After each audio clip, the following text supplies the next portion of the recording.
Brother dan Sista, apa kabarnya nih? Semoga semuanya dalam keadaan sehat-sehat aja dan semoga semuanya dalam keadaan fine aja.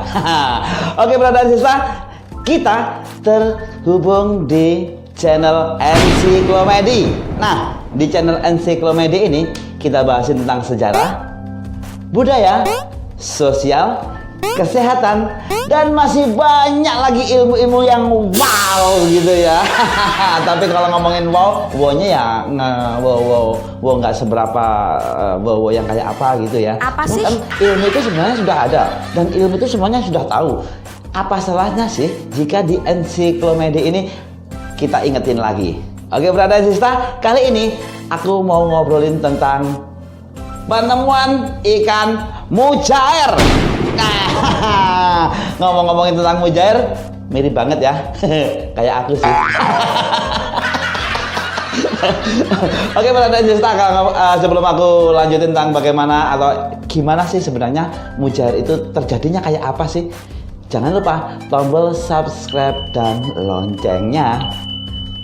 Oke, Brother dan Sista, ngomong-ngomongin mujair nih, ternyata mujair itu dari mana ya? Apa dari pasar?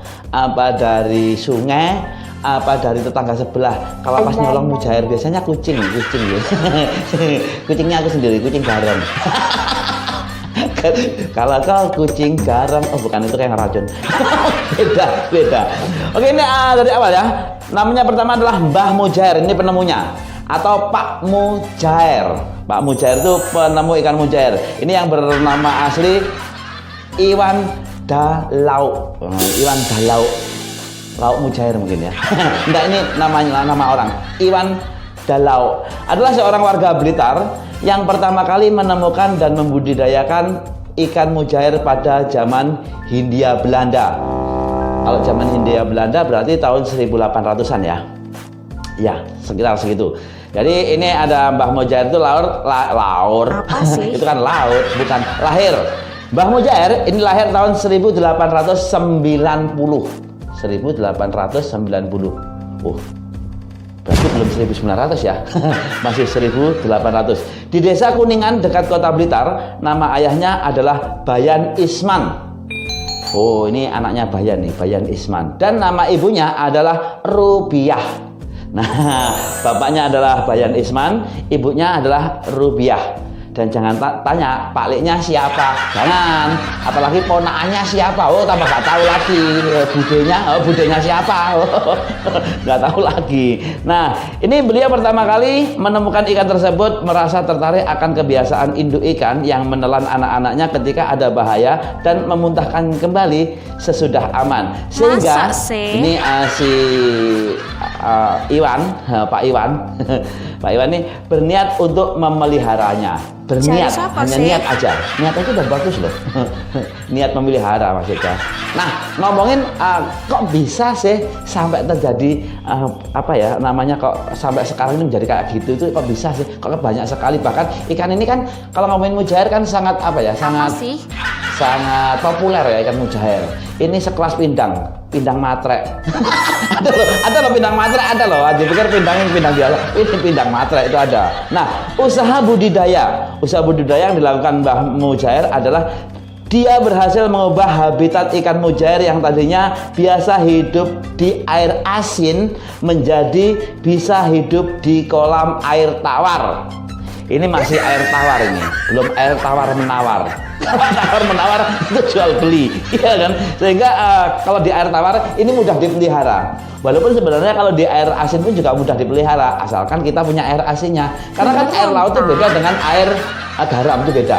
Kalau air laut itu diambil dari laut, kalau air garam itu air tawar yang dikasih garam, itu namanya air garam. Beda, sama aslinya sama. Kalau nggak percaya coba aja di rumah ya, boleh dicoba dulu. Nah, ini keberhasilan percobaan Mbah Mujair adalah setelah 11 kali percobaan. Bayangin, Mbah Mujair 11 kali percobaan. Mungkin dicoba 1 jam tak cukup. 6 jam, belum jam sampai 11 jam berarti. Sedino tok lan. Oh, enggak ya.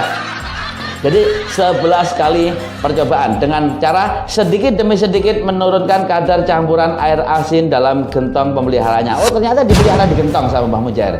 Jadi dipelihara di gentong, sedikit demi sedikit air asinnya itu dikurangi kadarnya, ditambur lagi air air tawar. Mungkin begitu kemungkinan ya. Karena aku nggak lahir di zaman itu, jadi aku nggak tahu ya kan. Nah, kalem-kalem gitu. Pada hasil percobaan yang ke-11 itulah Mbah Mujair berhasil mendapatkan 4 ekor ikan. Ini hanya ekornya aja, ikannya nggak tahu kemana. 4 ekor ikan. Artinya ya 4 ikan lah, 4 ekornya aja. 4 ekor ikan yang benar-benar bisa bertahan hidup di air tawar dan bisa dikembangbiakan. Jadi dari 4 itu dikembangbiakan. Nah, hasil dari pengembangbiakan itulah kemudian disebar ke tetangganya dan juga sebagian dijual. Ya dijual ke tetangganya juga gitu. Jadi nggak ada di dalam tangga-tangga nih gitu ya. Nah, dari hasil 4 ekor ikan hasil budidaya Mbah Mujair ini cukup populer akhirnya sampai sekarang ya kan. Nah, banyak ya sekarang tuh banyak kalau ditemukan di kolam, di sungai, di telaga ya kan. Banyak kalau pengen cari ikan mujair, apalagi di dapur tetangga. Itu biasanya seminggu sekali ada ikan mujair. Aku tuh sering. Cuman aku biasa-biasa aja sih, nggak seberapa wow gitu. Karena itu kan dapurnya tetangga, bukan dapur saya sendiri. Nah, kemudian apa hanya sampai ke situ aja? Enggak. Ternyata ini ada penghargaannya. Mbah Mujair itu mendapatkan penghargaan loh dari penemuannya ikan asin dijadikan ikan tawar. Ini nggak gampang loh. Dia juga makhluk hidup dari ikan asin ke ikan tawar. Kalau tawar dijadikan asin gampang, tinggal campur uyah, ya kan? Campur garam udah asin. Tapi kalau dari asin ke tawar, mungkin diapakno ya, kita nggak tahu. Ini salah satu penghargaan atas usaha Mbah Mujair adalah pemberian nama Mujair pada ikan yang ditemukannya. Kok ditemukannya ya? Sebelumnya hilang di mana?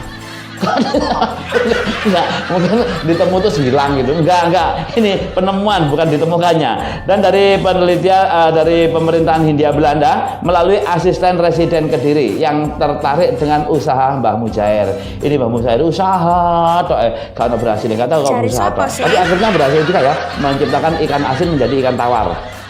Nah, penghargaan dari pemerintah Republik Indonesia adalah dari Kementerian Pertanian tahun 1951 dan penghargaan internasional diterima dari Konsul Komite Perikanan Indo-Pasifik tahun 1953.